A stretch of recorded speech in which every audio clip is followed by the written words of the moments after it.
সারা দেশ মেতেছে দীপাবলি বা দিওয়ালিতে, কিন্তু বৃহন্নলারা মেতেছে তাদের নিজস্ব কুলদেবী বহুচর মাতার পুজো নিয়ে। রানাঘাটেও স্থায়ীভাবে শুরু হলো বৃহন্নলাদের বহুচর মাতার পুজো। কথিত আছে রামচন্দ্র বনবাসে যাওয়ার সময় প্রচুর নরনারী তার পথ আটকেছিলেন।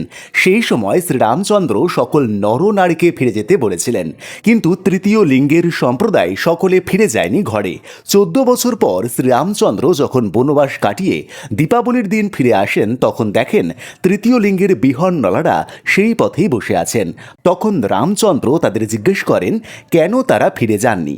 তখন বৃহন্নলারা বলেন, আপনি তো নর নারীদের ফিরে যেতে বলেছেন, আমরা তো নরও নয় নারীও নয়, অর্থাৎ তৃতীয় লিঙ্গের, তাই আমরা ঘরে ফিরে যাইনি। সেই সময় শ্রীরামচন্দ্র তাদের আশীর্বাদ করে বলেন, সমাজে তোমাদের গ্রহণযোগ্যতা থাকবে, সকল বাড়িতে তোমাদের প্রবেশ অবাধ থাকবে এবং তোমাদের মুখের কথা সর্বদা ফলবে। সেই থেকে বহুচর মাতার পুজোর প্রচলন। রানাঘাটের পূর্ব পাড়ের এবং কুপার্স এলাকার বৃহন্নলারা দীপাবলির পুণ্য লগ্নে কুমার ষাটপুরে একটি বহুচর মাতার মন্দির প্রতিষ্ঠা করলেন। সেই উপলক্ষে কুপার্স থেকে কুলদেবীকে নিয়ে একটি শোভাযাত্রা করা হয়। রানাঘাটের পূর্ব পাড়ের বিভিন্ন রাস্তা প্রদক্ষিণ করে শ্যামনগর হয়ে কুমার ষাটপুরে গিয়ে পৌঁছয়। সেখানে দেবীকে বরণ করে প্রতিষ্ঠা করা হয়। চলে নাচ গান। উল্লেখ্য, এই বহুচর মাতার বাহন হলেন মোরগ, তাই অনেকে একে মোরগ মাতাও বলে থাকেন। বহুচর মাতাটা এটা পুজোটা কবে হয়? দীপান্বিতার রাত্রিরে, সেদিন মায়ের আবির্ভাব তিথি, সেদিনই মায়ের পুজো হয়। এমনকি আমাদের অল পশ্চিম বাংলায় বলুন, অল ইন্ডিয়ায় বলুন, সবার ঘরে দীপান্বিতার রাত্রিরে এই পুজোটা হয়ে থাকে। কেউ ছোট করে, কেউ বড় করে।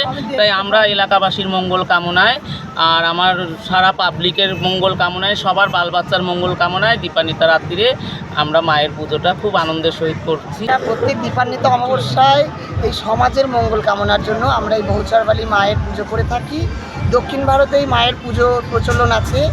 তো আমাদের এই পুজোটা প্রত্যেক কমিউনিটির প্রত্যেক ঘরে ঘরেই প্রত্যেক দীপান্বিতা অমাবস্যা এটা হয়।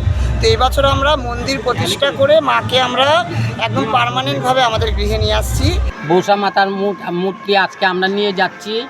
আমরা এর আগে পরে বোঝা মাতা মাইনি আমাদের মুরুখ মাতা, ইনার পুজো আমরা সবসময় আগে পরে করেছি। ছবি বাঁধানো ফ্রেম ছিল, সেটাতে করেছি। আমরা এইভাবে জাঁকজমকভাবে ঢাক ডোল বাজিয়ে এইভাবে আমরা কখনো করিনি, কেননা আমাদের অর্থতে আমরা কুলাতে পারিনি।